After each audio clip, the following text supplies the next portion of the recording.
If we fight for Ukraine, we are going to die first.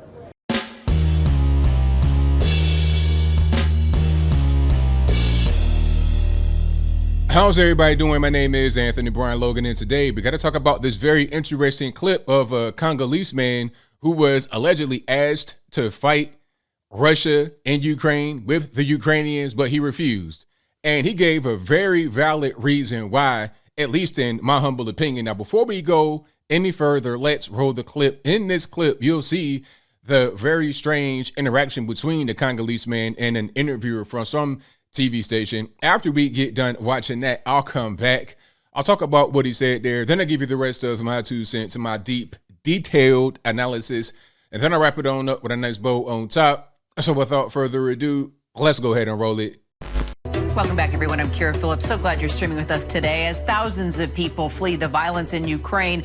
Worrying accounts now of racial discrimination are being reported throughout the evacuation efforts. The United Nations High Commissioner for Refugees is now confirming to us that there are cases of discrimination in admitting refugees. One Congo native saying he was discriminated against while trying to board a train out of Ukraine. Take a listen. They even told us, like, we are going to give you guns and you're going to fight for Ukraine. I said, hi? We're going to fight for Ukraine? We are not Ukrainian. We are black. So how can we fight? How can we fight for Ukraine? If we fight for Ukraine, we are going to die first because we are black. When they will see, oh, look at those black people. I think they are from, they are from NATO. So we have to kill them first. So how could they think that way? Come on. Ukraine. You heard from that gentleman there. He's 34 years old. He's lived in Ukraine for the past 9 years, originally from Congo. And he said he left the Republic of Congo for a better life, to escape the political situation, the strife there. And here he is once again now having to leave another country and is facing discrimination. Just a little bit more about what he said, Kira, that he and others endured as they tried to leave Ukraine. He is in Dnipro, or lived in Dnipro, which is just south of Kyiv. And at one point on the train that he was trying to get on with so many other refugees, he said that the guards there said that only women and children would be allowed to board the trains that were headed west. And that then they saw that there were white men who were allowed to get on, but that the people of color were barred from getting onto that train. And it was a moment of disbelief for him, and certainly one of frustration. All right, so you saw that, you heard that. Now, I think what he said there made all the sense in the world, all the sense. And I'll break it down because this is very controversial. I put it on my Instagram page, and I liked the reaction I was getting. I was getting mixed responses and a little bit of back and forth and some spicy comments. I'm like, okay, this is good. This is really good. And I'm going to be the voice of reason because I see comments that are kind of all over the place based on half information, misinformation. Let's get down to it. First, let's talk about what he said. He says, look, I'm not Ukrainian. Why would I fight for Ukraine? I'm black. They're going to kill me first. And his accent may have been a little bit strong, but if you didn't hear him, he said, they're going to think I'm with NATO. So they're going to kill me first. He's exactly right, 100% right, because Ukraine is fighting Russia. Ukrainians are generally identified by how they look because they look similar to the Russians because they're neighboring countries, Slavic, all that, going back a long time in history. They kind of look similar, sound similar. They may speak the same language. So if you are coming from Congo, you're clearly not Ukrainian. You could be a Ukrainian citizen, perhaps. You're probably not, but you could be. But you're clearly not an ethnic Ukrainian at all, okay? You're not Slavic or anything of that nature. So you are going to be identified instantly as a foreigner. How did you get here? Were you brought here by Ukraine? Did somebody pay for you to get here? Are you NATO forces from UK or France? Okay, let's go ahead and kill you first because you shouldn't be here. NATO shouldn't be involved because we're fighting Ukraine. Ukraine's not in NATO. Ukraine, not even in the EU, if I'm not mistaken. Ukraine is, quote unquote, sovereign independent country that does not have many foreigners there. So we're going to get you first. You shouldn't be here, right? If you ever seen an episode of South Park, they expressed this whole thing in the episode. And I can't play it here, but I'll link to it in the description box. But it's called Operation Human Shield. And to break it down without being too long-winded, you got this big, HR McMaster, big Wolfenstein chin-looking dude. Oh, we're going to go to war. We're going to have 2 battalions. First battalion, Operation Human Shield. And the battalions, it was like 1 black battalion and then 1 white battalion. And then the black battalion was going to go first because they're going to take all the bullets. And then the white battalion would come right behind them. The episode was hilarious. You got to check it out. But that's exactly what would happen here. Let's kill you first. You're not Ukrainian. Who are you? Where are you coming from? He's exactly right. It's not even about necessarily racism. It's about you're easily identifiable as not being Ukrainian.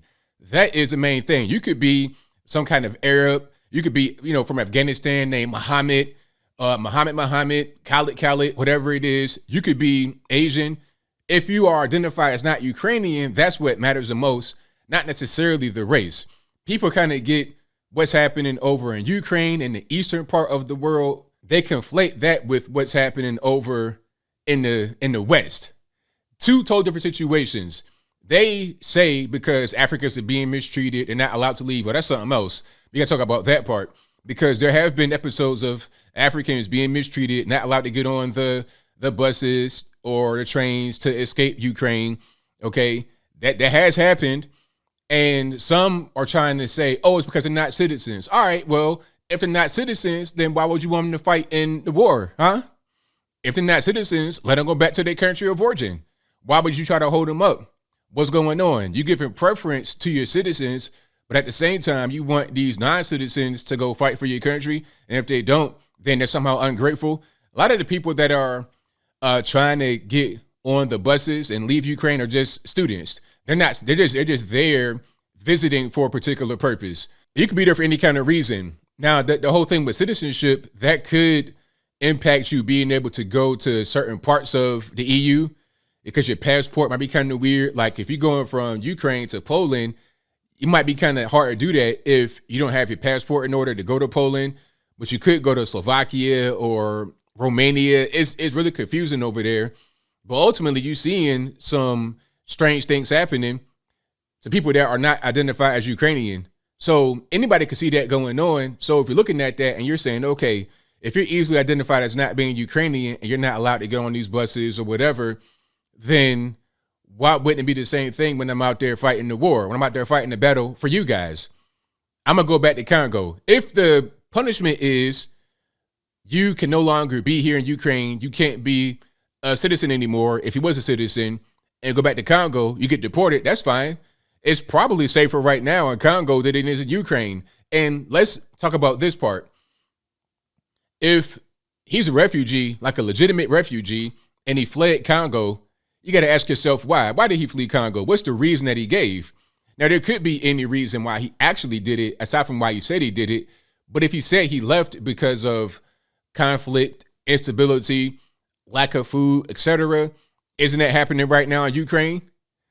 To a lesser extent as far as stability, but it's definitely a conflict going on. So if you fled one country because of a conflict, why would you stay in another country that's not your country because of their conflict? And why would you want to die behind that? Because I think ultimately, as I close, Ukraine's not going to win this. I hope that they do. I hope that any country that wants to maintain their sovereignty is able to succeed. But I don't really see them winning in the long term. Even if they do win, they're going to lose. Heavy casualties, a lot of money spent. There's no allies in it. They're getting supplies and whatnot, but that's the extent of it. NATO's not going to come on the ground and help them fight. So I think they're ultimately going to lose. So if you realize there's a losing battle going on, people are being killed every single day, why would you want to stay there when you left Congo for the same exact reason? It doesn't make any sense to me. Okay. And a lot of people that say that he should stay and fight wouldn't want to fight here in America for their own country. A lot of you guys would. Shout out to all the veterans. Shout out to everybody that would go fight. You know, if push came to shove, I fight for America. But I tell you what I'm not going to do. I'm not going to just volunteer to just go out there and die when I know it's going to happen. Like, I know, okay, you put me on the front line, they're going to kill me first. Why would I do that? That makes no sense. But I think I'll leave that right there for now. And what say you? How do you feel about what's happening here? Should the Congolese guy, should he stay? Should he be deported? Should he, be forced to fight? Although ultimately he'd probably be the person that died first because he's easily identifiable as not being Ukrainian. Whatever your thoughts are, please let me know in the comments below. You guys pretty much know where I'm at. I say, let the man go back to Congo. If it's like that, if he says, okay, like, let's just say he is now a Ukrainian citizen or whatever their equivalent to permanent resident is, that's not a citizen, let him go back to Congo. If that's what it is, let him leave. I don't see why that's really a problem. I don't see why that's a problem. Okay. Now, if you're Ukrainian, that's a different story. But I got to add one last piece here. What's happening is conscription. It's the draft. Would you want the draft to come back in America? Because I saw a lot of people say that we don't need the draft anymore. I'm glad the draft is gone. They fought for the draft to be gone. So the same people that say, we got to fight Ukraine, we got to kill Vladimir Putin, all this, that, and the third, will be the same ones that say no draft in America. Okay, it would be the same ones that say that women should not be signed up for selective service. So we gotta be consistent with our messaging, what we say. We can't just hop on this, defend Ukraine train and this anti-Vladimir Putin train and totally forget what we've said in previous times. All that racing stuff is not even really important. What's really important is your citizenship, who you are, if you're easily identifiable by the enemy, all those things really matter. And then the last thing would be, is Ukraine going to succeed? Is there a viable path to victory? Whatever your thoughts are, please let me know in the comments below. And that's all I got to say for this video. If you like what you heard, please comment, rate, share, and subscribe. Peace.